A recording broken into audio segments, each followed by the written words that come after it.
ଜୟ ଜଗନ୍ନାଥ। ମୁଁ ଜ୍ୟୋତିର୍ବିଦ ଶ୍ରୀ ନରେନ୍ଦ୍ର ଭୋଳ। ଆମର ଏହି ରାଶି ନକ୍ଷତ୍ର କାର୍ଯ୍ୟକ୍ରମର ସମସ୍ତ ଦର୍ଶକମାନଙ୍କୁ ଶୁଭେଚ୍ଛା ଶୁଭକାମନା। ଆଜି ଜାନୁଆରୀ 13 ତାରିଖ ମଙ୍ଗଳବାର। ଆସନ୍ତୁ ଜାଣିବା ଆଜି ଦିନଟି ଆପଣମାନଙ୍କର କିପରି କଟିବ।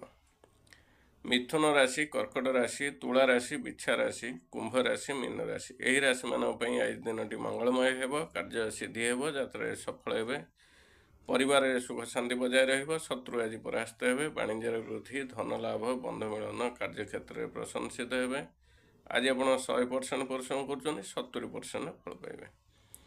ତାପରେ ଆସିବା ମେଷ ରାଶି, ସିଂହ ରାଶି, ଧନୁ ରାଶି ଏହି ରାଶିମାନଙ୍କ ପାଇଁ ଆଜି ଦିନଟି ଶୁଭ ଅଶୁଭ ଉଭୟ ମିଶ୍ରିତ ଫଳ ଲାଭ ହେବ, କାର୍ଯ୍ୟ ସିଦ୍ଧି ହେବ, ଯାତ୍ରାରେ ସଫଳ ହେବେ, ପରିବାରରେ ସୁଖ ଶାନ୍ତି ବଜାୟ ରହିବ, କାର୍ଯ୍ୟକ୍ଷେତ୍ରରେ କାର୍ଯ୍ୟଚାପ ବୃଦ୍ଧି ପାଇବ, ଶାରୀରିକ ପୀଡ଼ା ପାଇପାରନ୍ତି, ମାନସିକ ଦୁଶ୍ଚିନ୍ତାରେ ଦିନ କଟିପାରେ। ଆଜି ଆପଣ 100% ପରିଶ୍ରମ କରୁଛନ୍ତି, 50% ଫଳ ପାଇବେ।